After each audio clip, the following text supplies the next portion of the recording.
Kamu yang nak suruh apa? Baca doa. Kemudian you suruh pergi buat haji, mesti haji. Segala benda yang dibincangkan, pemikiran seperti itu tak dapat diterjemahkan.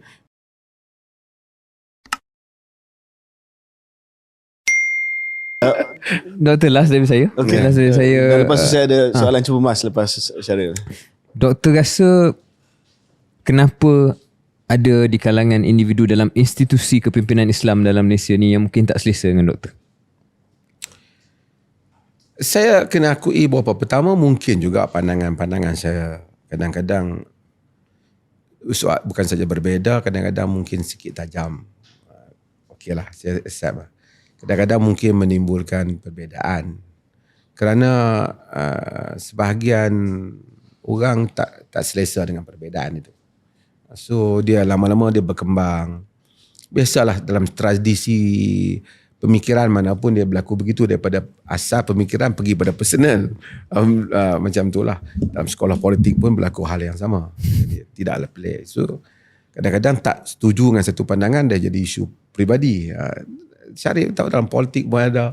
Padahal kalau ikut limit dia di situ saja. Mungkin ada pandangan saya yang demikianlah, saya rasa banyaklah seruan kepada membuka sekolah pemikiran lebih daripada satu ni memang sentiasa jadi polemik di banyak tempat. Itu saya akui.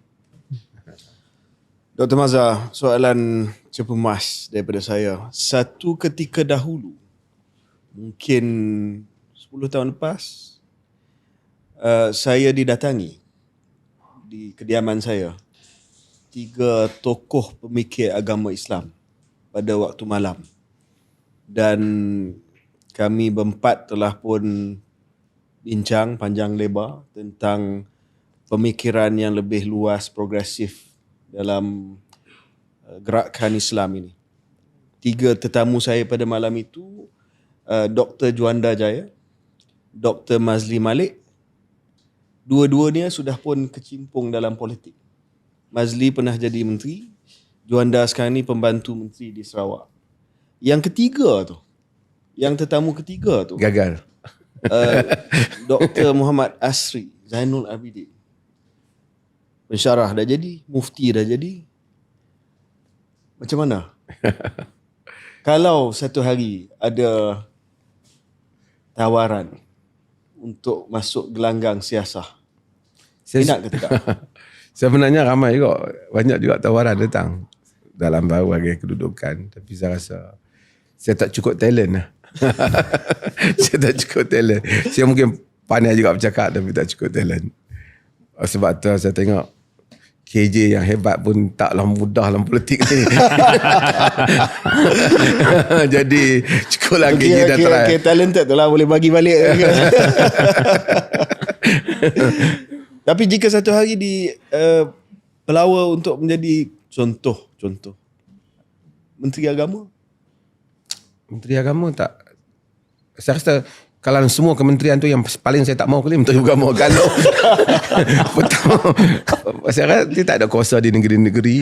Dan kemudian kalau nak jadi, kalau betul-betul nak try, you kena try kementerian yang lain lah, yang lebih menteri dalam negeri ke, menteri pendidikan ke. Adalah pasal you boleh tunjuk talent tu. Kamu yang nak suruh apa? Baca doa. Kemudian you suruh pergi buat haji, mesti haji. Segala benda yang dibincangkan, pemikiran seperti itu tak dapat diterjemahkan melainkan menghadiri function-function rasmi. Dan itulah bukan kalau saya jadilah, yang orang lain tu saya tak tahu lah. Ini cerita. Jadi kalau nak tawar janganlah itu. Bukan berarti saya mahu yang lain. Itu last pemilihan yang terakhir lah. Okey. Dr. Mazhar. Terima kasih Dr. Mazhar atas pencerahan yang sangat-sangat saya rasa memberi manfaat kepada bukan hanya saya dan Syaril tapi juga sudah pasti pendengar dan penonton setia KS. Terima kasih. Assalamualaikum warahmatullahi wabarakatuh.